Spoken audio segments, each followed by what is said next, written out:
Salve, salve, galera, tudo bom? Dando sequência aqui ao nosso especial do NBB 2021-2022, vamos falar do maior vencedor da história da competição e também atual campeão, né? Vamos falar do Flamengo, que bateu o São Paulo lá em maio por 3-0, venceu a 7ª vez o NBB e quer a 8ª agora. Só que de lá pra cá muita coisa mudou e é sobre isso que a gente vai falar, então não esquece de dar o like nesse vídeo, se inscrever na locomotiva e comentar aqui embaixo pra gente bater aquele papo, né? Eu quero saber o que você achou de todas essas mudanças do Flamengo que a gente vai comentar daqui pra frente e também até onde o rubro-negro consegue ir nessa temporada. Se puder também compartilhe esse vídeo, né, nos seus grupos do WhatsApp, do Telegram, do Facebook, para espalhar o especial da locomotiva para o maior número de pessoas possível, porque eu tenho certeza que você não está vendo um conteúdo desse tipo em nenhum outro canal aqui no YouTube. São 17 vídeos, um por equipe até o início do NBB, dia 23 de outubro, justamente com o Flamengo e São Paulo fazendo ali a partida de abertura dessa competição.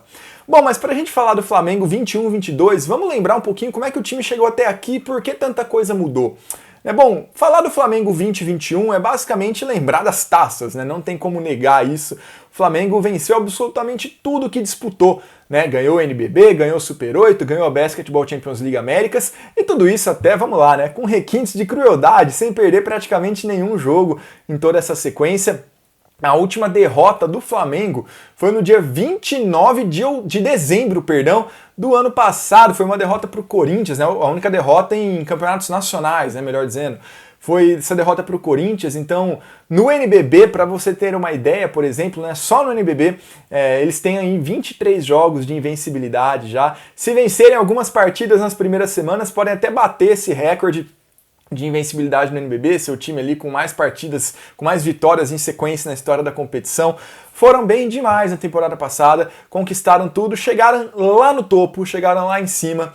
Só que, quando a temporada acabou, o time começou a perder várias peças, né?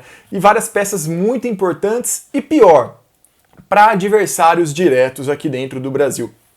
Se a gente for pegar uma lista de todo mundo que saiu do Flamengo, a gente vai ter o Marquinhos, principal jogador do time, 3 vezes MVP do NBB. Eu não esperava ver o Marquinhos vestindo a camisa de outra equipe aqui do Brasil, né? Mas está acontecendo, ele está no São Paulo. Então vamos lá, né? Perdeu o Marquinhos para o São Paulo, rival direto.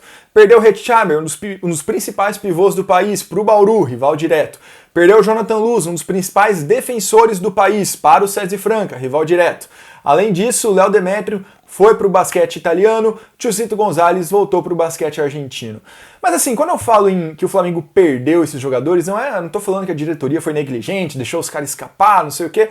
Cada negociação teve a sua peculiaridade, teve o seu contexto que justifica essas saídas, tal. Não vou falar de cada negociação agora aqui, porque senão esse vídeo vai ficar extremamente longo e não é a ideia. Mas enfim, o fato é que o Flamengo acabou vendo ali várias de suas principais peças indo para os principais rivais e com isso o mercado nacional do Flamengo ficou um pouco limitado. E para repor todas essas perdas, né, o time teve que ir para fora, teve que dar uma olhada ali para fora do país, na gringa, para trazer reforços de peso.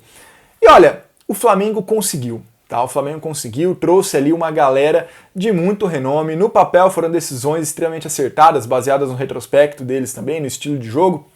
Então, o Flamengo ele conseguiu ali uma lista muito boa de reforços para essa temporada. Vou passar aqui os nomes, depois a gente fala mais detalhadamente sobre eles. Os principais destaques são os americanos, né, os alas, Brandon Robinson e Dar Tucker, que estavam na Argentina. Também chegaram JP Batista, né, esse na verdade é um retorno, já que passou pelo Flamengo temporadas atrás. Chegou também Vitor Faverani, pivô brasileiro, jogou muito tempo na Europa, chegou até a NBA, mas estava um bom tempo parado por lesão. Chegou o Túlio da Silva, que na verdade já era do Flamengo, né, mas estava emprestado lá para o Caxias do Sul e agora vai jogar de fato pelo rubro-negro. Também o Matheus Leone, né, um jovem alarmador ali que ainda vai ter seu desenvolvimento no basquete nas próximas temporadas. Bom, o ponto é o seguinte, né? O Flamengo ele conseguiu repor as perdas com nomes de muito peso, nomes de muita qualidade, mas com características diferentes das dos caras que saíram, tá? Então não dá para simplesmente você trocar as peças e achar que o time vai jogar da mesma maneira, porque não é assim que funciona, tá? O Flamengo vai precisar de um grande período de adaptação, porque tem muita gente nova, provavelmente vai mudar ali, o Gustavinho vai ter que mudar um pouco algumas características do time, ou também, é uma via de mão dupla na verdade, né? O Gustavinho vai ter que mudar um pouco as características do time, os jogadores vão ter que se adequar também ao esquema do Gustavinho, é sempre uma uma cooperação que faz o time dar certo, né? E esse ano não será diferente. O Flamengo vai ter ali que se ajeitar, vai ter que azeitar bastante coisa nas primeiras rodadas, porque muito mudou. Só que, além disso, além de todas essas mudanças, né, que aconteceram já semanas, meses atrás, e que já começaram a ser acertadas nos treinos, em amistosos, e vão continuar ali nas primeiras semanas do NBB, o Flamengo vai ter mudanças também durante o campeonato. Isso porque em dezembro, o Luque Martinez vai voltar para o Flamengo, né, que jogou a temporada passada pelo Mengão, agora voltou para o México, mas já tem um acerto para atuar novamente pelo Flamengo, mas só depois que o mexicanão acabar, e isso vai ser lá para dezembro. Então o Flamengo vai ter mais uma peça no seu time a partir de dezembro, e mais, vai ter uma troca de armadores. É isso mesmo, porque o Franco Balbi, né, o armador argentino, que já está várias temporadas no Flamengo, renovou, só que ele está machucado. Ele está machucado, foi uma lesão séria que precisa ali de vários meses de recuperação. E enquanto ele não volta, o Flamengo não podia ficar só com o Iago. Não por questões técnicas, mas por questões físicas, você ia acabar com a parte física do Iago, e se desse algum problema com ele, o Flamengo ficar sem armador. Basicamente isso, né? Então, até dezembro, que é a previsão de volta do Franco Balbi, o Flamengo vai ter o Fabian Sadi, que também é um armador argentino, já jogou aqui no Brasil em vários clubes, a São José, Rio Claro, Unifacisa também, e também é barbudo, tá? Eles parecem um pouco. O Sadi vai ficar no Flamengo até o retorno do Balbi em dezembro, tá? Depois ele tem que sair porque tem um limite de estrangeiros, né? De 4 estrangeiros, e aí o Flamengo vai ter o Balbi, o Dar Tucker, o Brandon Robinson e o Luque Martinez, né? O Fabian Sadi seria um quinto cara e o Flamengo não pode ter 5 estrangeiros, né? Não o Flamengo, nenhum time. Mas aí tem que se livrar de um e o Sadi provavelmente vai deixar a equipe. Então, tem várias mudanças que estão acontecendo e que ainda vão acontecer no Flamengo. E depois de toda essa salada que eu falei aqui, vamos organizar um pouquinho e falar de como vai ser efetivamente o elenco do time, né? Armadores: Iago e até dezembro Sadi, depois de dezembro Franco Balbi. Nas alas, Brandon Robinson, Dar Tucker, Luque Martinez depois de dezembro e Matheus Leone.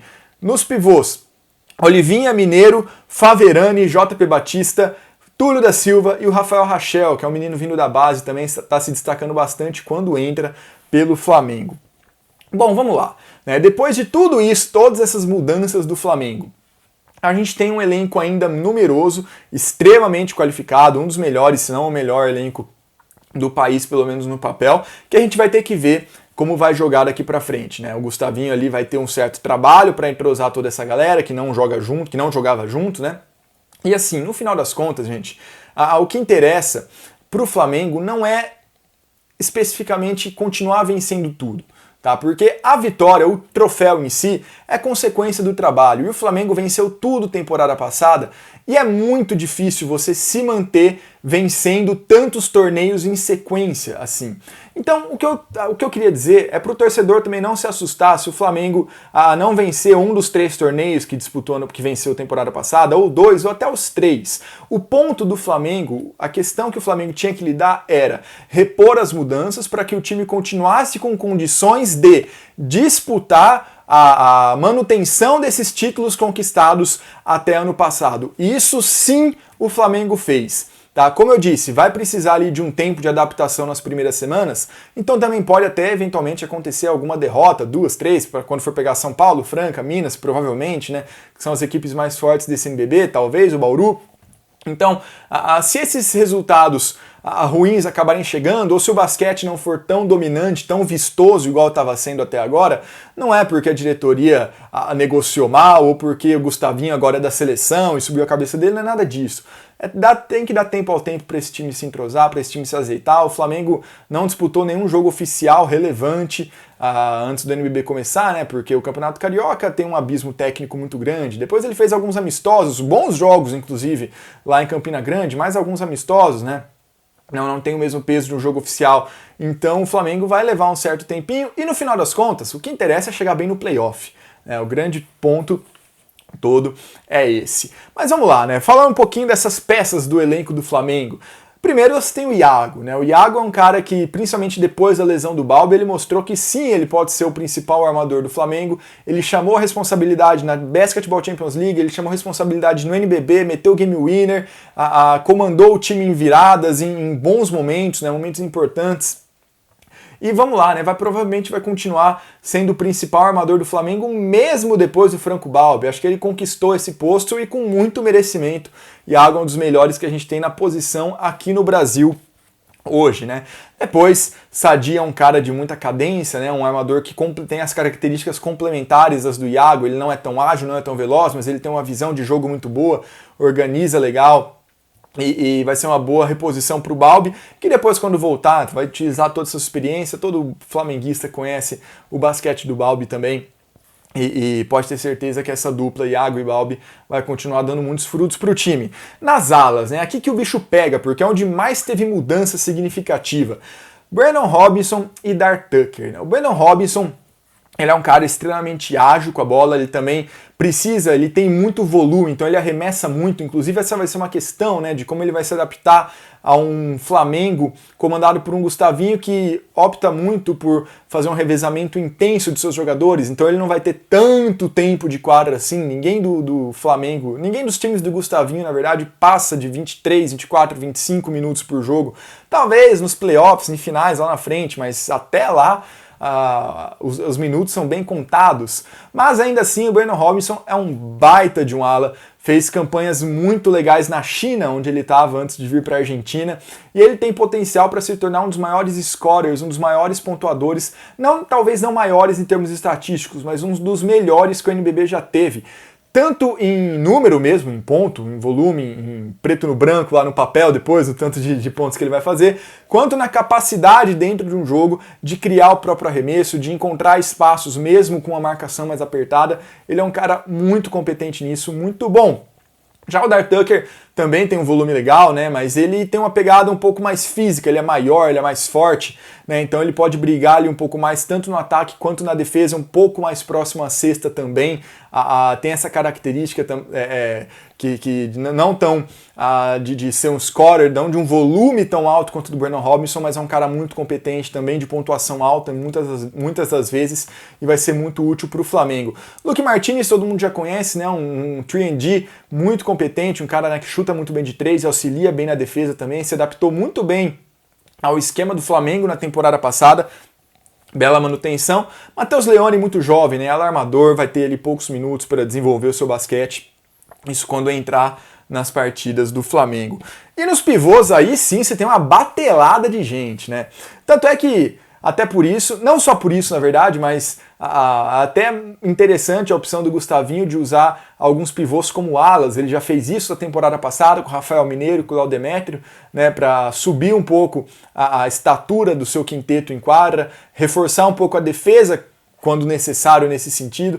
Então é uma opção interessante. Não é para ser usado toda hora, mas sempre que o Gustavinho opta por uma formação desse tipo, deu certo, né, na maior parte das vezes na temporada passada. Ele deve continuar nessa também. Vamos lá, você tem o Olivinha, né, que é o deus da raça para a torcida do Flamengo, né, o maior recordista que mais fez duplos na história do NBB, e todo ano é aquela história, né? Agora o Flamengo contratou alguém que o Olivinha vai ser reserva. Balela, o cara tá sempre lá com seus minutos, suas bolas de três, suas brigas pelo rebote, e nada indica que essa temporada vai ser diferente por enquanto, tá? Rafael Mineiro. Rafael Mineiro é um dos principais defensores do NBB, inclusive ele venceu esse prêmio individual temporada passada, só que ele tinha a companhia do Jonathan Luz na defesa do Flamengo até o último ano, né, até a última temporada. Então sempre que o Flamengo precisava anular em algum ponto específico do jogo o melhor jogador do time adversário ou que estava com a mão mais quente, ia lá Jonathan ou Mineiro para cima desse cara. Agora o Mineiro tá meio que sozinho nessa, né? Então a gente depende um pouco de como o Dar Tucker principalmente vai se adaptar, como o Luke Martinez vai voltar para fazer esse auxílio nessas situações do Mineiro. Fora isso, a leitura de jogo dele é excelente, né? Ele é um cara que não aparece tanto assim nas estatísticas, mas é muito útil para o Flamengo. E segue no time. Além deles, JP Batista, né? Que pivôzão, 5, joga mais próximo da cesta. Tá de volta ao Flamengo, né? Na temporada que ele passou lá, faz 4 ou 5 anos isso, ele estava jogando muito bem, ele tinha números para ser um dos candidatos a prêmio de MVP, Só que no meio do campeonato chegou o Anderson Varejão, aí o JP Batista perdeu muitos minutos, né? E depois foi para Mogi, onde até venceu o MVP, Minas, e agora volta para o Flamengo, já bem mais velho, né? Não tem o mesmo físico, mas ainda tem muita leitura de jogo, pode ser muito útil. Além dele, Vitor Faverani. Faverani é um cara, putz, em termos técnicos não tem nem o que dizer, né? Ficou muito tempo na Europa, depois pegou NBA também. É um cara de muita qualidade, só que é uma incógnita para essa temporada do Flamengo por conta das gravíssimas lesões no joelho que ele teve nos últimos anos. Passou por inúmeras cirurgias, inúmeras reconstruções.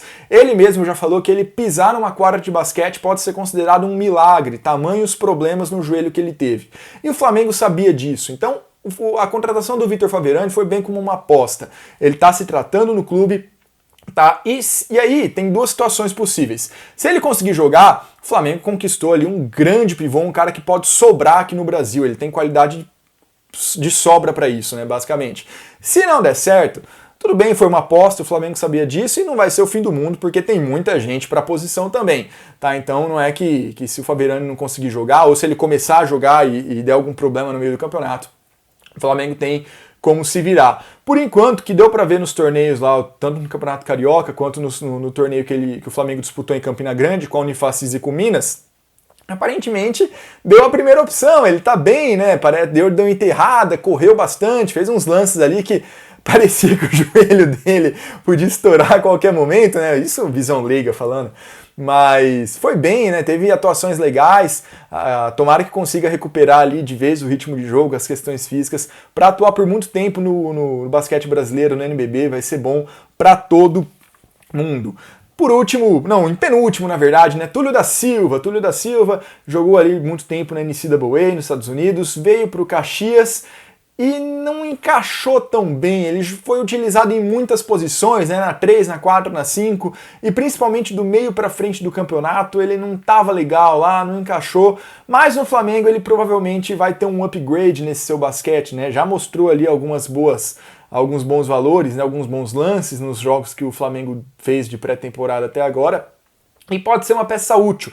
Ele é muito ágil, mas ele também sabe jogar de costas para a cesta, então ele tem o corte, ele tem a jogada de colocar o pivô atrás. São vários os atributos que ele tem, né? É um menino muito interessante, pode ser muito útil para o Flamengo também, tomara que ele consiga fazer essa evolução, essa readaptação aqui ao basquete brasileiro, né? Porque o basquete brasileiro já é muito diferente do europeu, que é muito diferente da NBA, que é muito diferente a NBA do basquete universitário, que era onde ele estava lá nos Estados Unidos. Então tem uma mudança bem drástica no estilo e objetivos de jogo. E aí não só ele passou por isso, né? Outros nomes como o Rafael Mumford do Pinheiros, o Lucas Sievert do Corinthians, todos eles estavam no basquete universitário norte-americano e falaram que sentiram um pouco essa mudança, né? Tomara que agora ele já esteja mais adaptado ao basquete brasileiro. E por último, o Rachel, né, que é um menino que veio das categorias de base, tem um chute de 3 pontos muito bom, mas vai ter menos tempo de quadra, né? Vai ser utilizado ali pelo Gustavinho, com certeza, que gosta bastante de utilizar os jovens, mas não vai ter provavelmente o mesmo peso dos outros. Tomara que consiga se desenvolver. Gustavinho, né, que tá na seleção brasileira agora, né? Eu falei já disso num vídeo aqui vou colocar no card, na descrição também.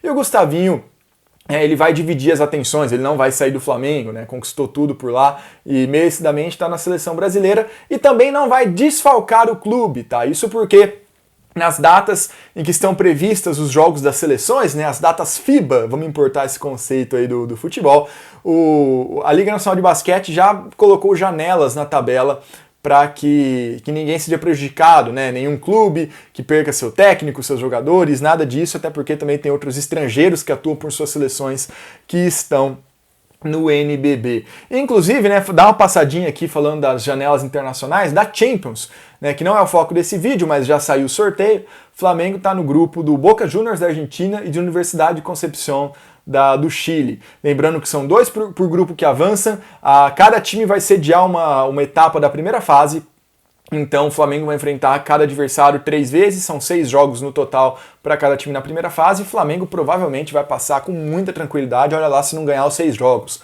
Tá? Tem uma diferença bem grande, principalmente para a Universidade de Concepción. Para o Boca Juniors é um time um pouco melhor, mas ainda assim o Flamengo deve ser superior. Então, galera, O ponto do vídeo era esse no final das contas, tá? O Flamengo vai precisar de um certo tempo para adaptar, talvez não tenha toda aquela dominância, toda aquela superioridade nas primeiras semanas que a gente se acostumou a ver, e mesmo se no final das contas, se não ganhar, é do jogo, é do esporte, o foco o Flamengo fez por onde, fez o suficiente para continuar favorito em todos os torneios que disputa. É o elenco numeroso, que é coisa que é bem rara no Brasil, vocês já devem ter percebido nos outros vídeos desse especial, e é um elenco extremamente qualificado. Precisa de acertos, precisa de encaixe, porque é bem diferente do ano passado. Sim, mas com o tempo e ali o primeiro turno do NBB rolando, acredito que o Flamengo vai conseguir se acertar para chegar no ano que vem conseguindo entrar firme em tudo o que disputa. Beleza, galera? Era isso que eu tinha para falar nesse vídeo. Agradeço a audiência de vocês. Lembrando que todo dia tá saindo aí 2 ou 3 vídeos sobre as equipes do NBB até o dia 23, na estreia do campeonato. É isso então, muito obrigado, até a próxima. Falou!